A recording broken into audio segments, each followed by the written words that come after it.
Simply because you're on a bit of a dry spell in your relationship, it does not necessarily mean that the relationship has to end or that intimacy, attraction, and passion cannot be rekindled.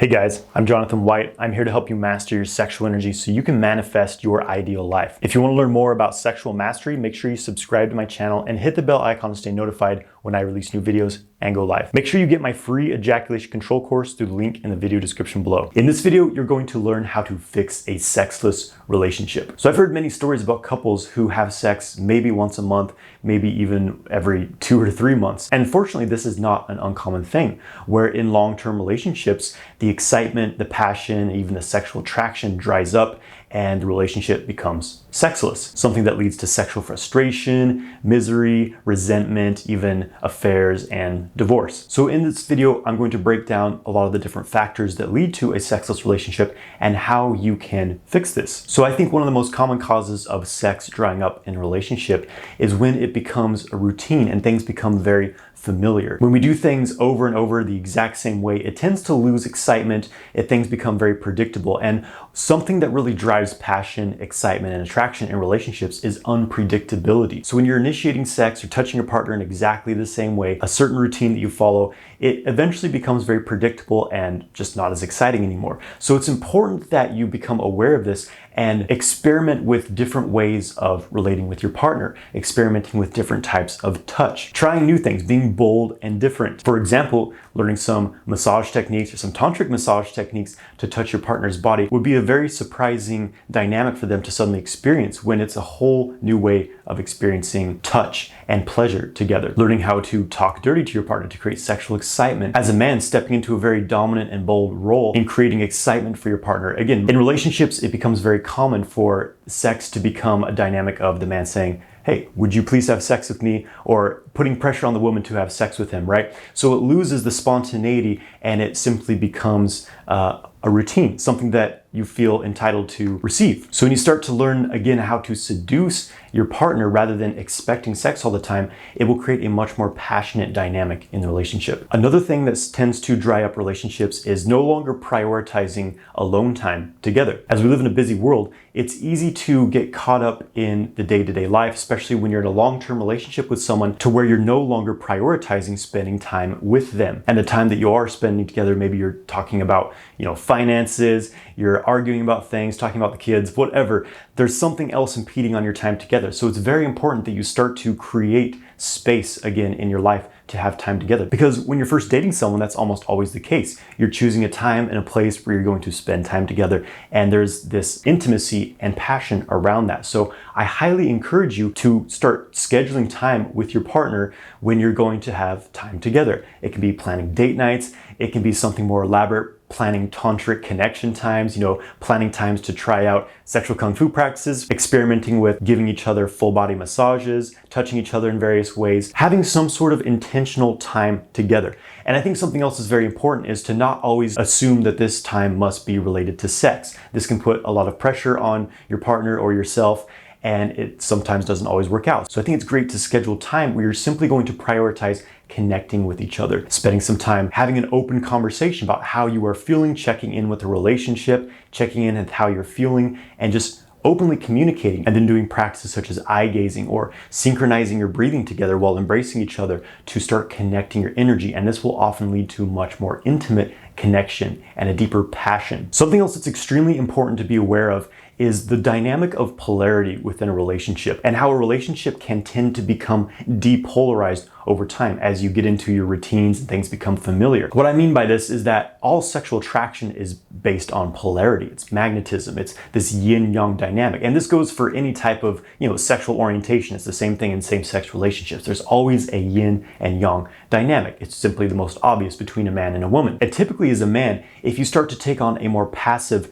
feminine role in the relationship. For example, maybe your partner's always making the plans, making the decisions. You start to become very moody, very agitated. You're always complaining at your partner, acting like a child or teenage boy, right? It tends to lessen the polarity to where things feel more neutral. You go from the dynamic of dating and the excitement of the initial attraction together to more of a roommate or friends type dynamic, right? Where you're simply together in the same space, things are familiar, you're talking about bills, stresses, finances, often, complaining at each other for various things.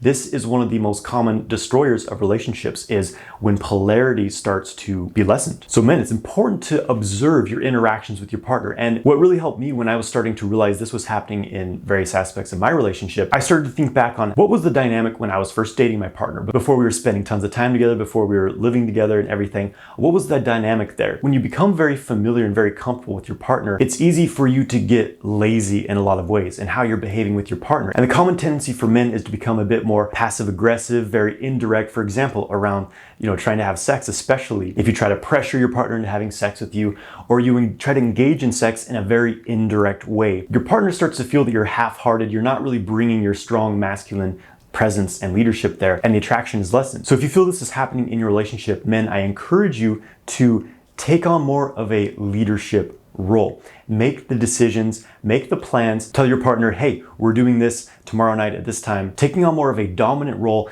in the bedroom and in your life together will really increase the polarity in your relationship. Women want to feel that things are taken care of for them. Women want to feel led by their man. And kind of the problem we arise into in modern world is that women in their day-to-day life have to take on more of a masculine role to function in society, to get anywhere in business and things like that. Women simply have to be in their masculine to compete in this world.